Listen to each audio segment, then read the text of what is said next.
ধরে যারা আন্তর্জাতিক রাজনীতির খবর রাখেন তারা হয়তো লক্ষ্য করেছেন একটি অদ্ভুত নীরবতা।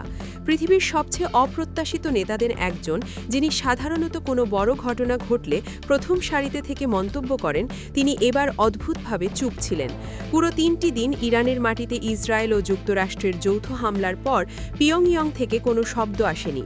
সামাজিক যোগাযোগ মাধ্যমে তখন নানা রসিকতা চলছিল। কেউ কেউ মজা করে লিখেছিলেন, মিসাইল ম্যান কি এবার মাঠের বাইরে? তবে এবার মাঠের বাইরে আরেক দল বলেছিলেন, কিম জং উন বোধহয় এবার কূটনৈতিক চাপে পড়ে গেছেন। কিন্তু যারা কিম জং উনকে চেনেন তারা জানেন এই মানুষটি কখনো মাঠের বাইরে থাকেন না। তিনি শুধু সঠিক মুহূর্তের জন্য অপেক্ষা করেন। আর সেই মুহূর্তগুলো 2 দিন আগে মঙ্গলবার সকালে উত্তর কোরিয়ার রাষ্ট্রীয় সংবাদ সংস্থা যখন তার বক্তব্য প্রচার করল, তখন পুরো বিশ্ব মিডিয়া যেন থমকে গেল। কারণ তিনি যা বললেন সেটা কোনো সাধারণ বিবৃতি নয়, সেটা ছিল একটা হুমকি, একটা প্রতিশ্রুতি এবং সম্ভবত একটা হিসাব বদলে নেওয়ার চেষ্টা। কিম জং উন স্পষ্ট ভাষায় ঘোষণা দিলেন, ইরান চাইলে উত্তর কোরিয়া তাদের ক্ষেপণাস্ত্র সরবরাহ করতে প্রস্তুত। কিন্তু তার কথা এখানেই শেষ হলো না। তিনি আরও এক ধাপ এগিয়ে বললেন, তার দেশের একটি মাত্র ক্ষেপণাস্ত্রই পৃথিবীর মানচিত্র থেকে ইসরায়েলকে সম্পূর্ণ মুছে ফেলতে যথেষ্ট। এই একটা বাক্য, মাত্র কয়েকটা শব্দ, কিন্তু এর প্রভাব যে কতটা গভীর হতে পারে সেটা বোঝার জন্য আমাদের একটু পিছনে ফিরে তাকাতে হবে। গত শনিবার রাতে যখন ইসরায়েলে যুক্তরাষ্ট্রের যৌথ বাহিনী ইরানের মাটিতে হামলা চালালো, তখন অনেকেই ভেবেছিল এটা হয়তো সীমিত পরিসরে থাকবে। কিন্তু পরের কয়েক ঘন্টায় যা ঘটল সেটা কারোর কল্পনার বাইরে ছিল।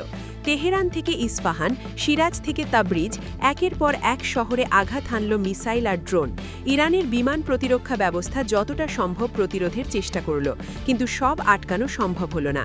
মানবাধিকার সংস্থাগুলো যে তথ্য দিচ্ছে সেটা শুনলে রক্ত হিম হয়ে যায়।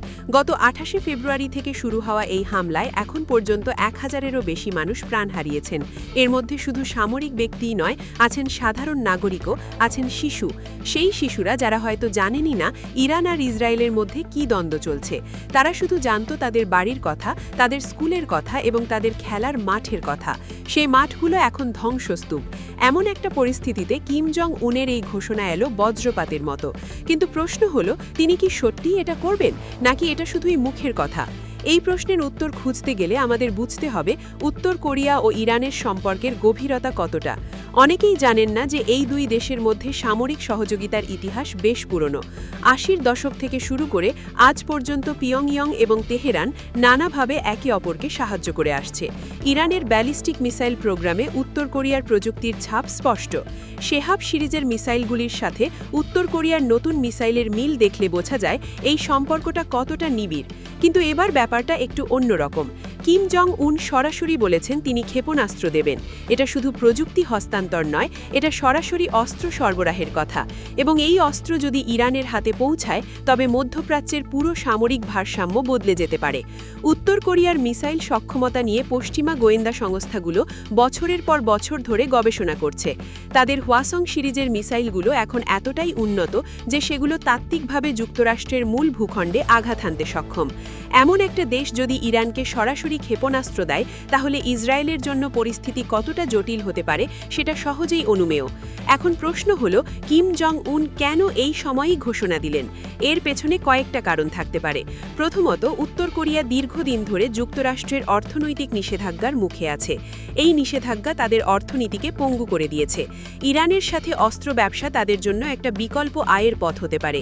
ইরান তেল সমৃদ্ধ দেশ, তাদের কাছে অর্থের অভাব নেই। তারা যদি উত্তর কোরিয়ার কাছ থেকে মিসাইল কিনে, তাহলে পিয়ংইয়ংয়ের অর্থনীতিতে একটা বড় ইনজেকশন পুশ করা সম্ভব। দ্বিতীয়ত, এটা যুক্তরাষ্ট্রের প্রতি একটা সরাসরি চ্যালেঞ্জ।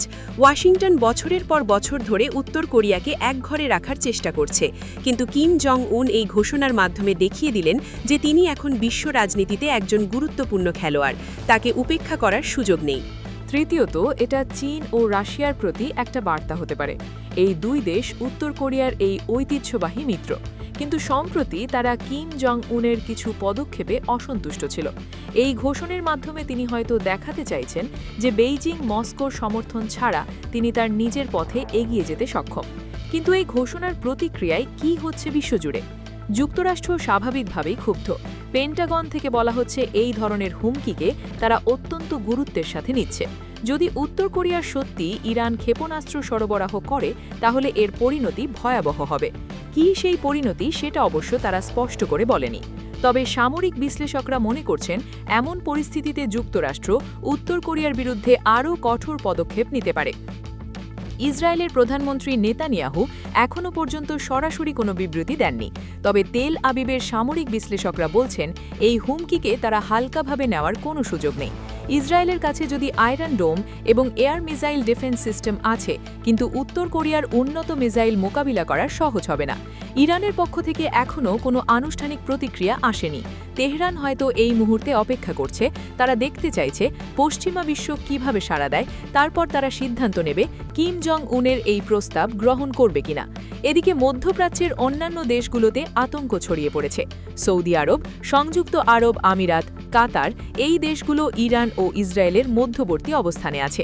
যুদ্ধ বাড়লে তারাও ক্ষতিগ্রস্ত হবে, এ কারণে তারা এখন কূটনৈতিক চ্যানেলে উভয় পক্ষকে সংযত রাখার আহ্বান জানাচ্ছে। যুক্তরাষ্ট্র ইতোমধ্যে মধ্যপ্রাচ্যের অন্তত 14টি দেশে তাদের নাগরিকদের জন্য জরুরি সতর্কতা জারি করেছে। আমেরিকার নাগরিকদের বলা হচ্ছে যত দ্রুত সম্ভব দেশ ত্যাগ করতে। এই পদক্ষেপ থেকে বোঝা যায় ওয়াশিংটন পরিস্থিতি কতটা গুরুত্ব মনে করছে। সামাজিক যোগাযোগ মাধ্যমে এখন কিম জং উনকে নিয়ে আলোচনার ঝড় উঠেছে। কেউ তাকে বলছেন কেউ বলছেন উন্মাদ, একদল মানুষ মনে করছেন তিনি ইসলামিক বিশ্বের পক্ষে দাঁড়িয়ে সাহসের পরিচয় দিয়েছেন, অন্য দল বলছে এটা নিছক রাজনৈতিক চালাকি, পেছনে নিজের স্বার্থ ছাড়া আর কিছুই নেই। একজন ব্যবহারকারী লিখেছেন, মামা কিম আবার খেলায় ফিরেছেন, 3 দিনের নীরবতার পর এমন বোমা ফাটানো তারই সাজে। আরেকজন লিখেছেন, এই লোকটা পাগল নাকি জিনিয়াস কেউ বুঝতে পারে না, কিন্তু একটা কথা মানতে হবে, বিশ্ব রাজনীতিতে টান টান করে রাখতে জানেন। তবে রসিকতা যাই হোক, বাস্তবতা অত্যন্ত ভয়াবহ। মধ্যপ্রাচ্য এখন একটা টাইম বোমার উপর বসে আছে। এই বোমা যে কোনো মুহূর্তে ফাটতে পারে এবং সেই বিস্ফোরণের প্রভাব শুধু মধ্যপ্রাচ্যেই সীমাবদ্ধ থাকবে না, পুরো বিশ্বে ছড়িয়ে পড়বে। জ্বালানি তেলের দাম ইতিমধ্যেই আকাশ ছোঁয়া। গত এক সপ্তাহে ব্রেন্ট ক্রুডের দাম ব্যারেল প্রতি $20 বেড়ে গেছে। বিশ্ব অর্থনীতি টলমল করছে, স্টক মার্কেটগুলো অস্থির, বিনিয়োগকারীরা নিরাপদ আশ্রয় খুঁজছে, সোনার দাম রেকর্ড উচ্চতায় পৌঁছেছে। এমন পরিস্থিতিতে কিম জং উনের এই ঘোষণা আগুনে ঘি ঢালার মতো। বিশ্লেষকরা বলছেন এখন সবকিছু নির্ভর করছে ইরানের সিদ্ধান্তের উপর। তেহরান যদি সত্যি উত্তর কোরিয়ার কাছ থেকে মিসাইল নেওয়ার সিদ্ধান্ত নেয়, তাহলে পরিস্থিতি সম্পূর্ণ নতুন মাত্রা পাবে। ইতিহাস সাক্ষী, কিম জং উন শুধু কথা বলেন না, তিনি কাজও করেন। গত কয়েক বছরে তিনি যতগুলি হুমকি দিয়েছেন তার বেশিরভাগই বাস্তবায়ন করছেন। পারমাণবিক পরীক্ষা থেকে শুরু করে আন্তঃমহাদেশীয় ক্ষেপণাস্ত্র উৎক্ষেপণ সব কিছুতেই তিনি প্রমাণ করেছেন তার কথা ফাঁকা নয়। তাই এবারও যখন তিনি বলছেন একটা মিসাইলই যথেষ্ট, তখন এটাকে হালকাভাবে নেওয়ার কোনো সুযোগ নেই। তিনি হয়তো অতিরঞ্জন করছেন, কিন্তু তার অস্ত্র ভাণ্ডারে যা আছে সেটা দিয়ে বিশাল ক্ষতি করা সম্ভব। আগামী কয়েক সপ্তাহ অত্যন্ত গুরুত্বপূর্ণ হতে যাচ্ছে। জাতিসংঘ নিরাপত্তা পরিষদ জরুরি বৈঠকে বসতে যাচ্ছে। বিশ্বের বড় শক্তিগুলো হয়তো মধ্যস্থতায় এগিয়ে আসবে, কিন্তু তাতে কতটা কাজ হবে সেটাই এখন প্রশ্ন।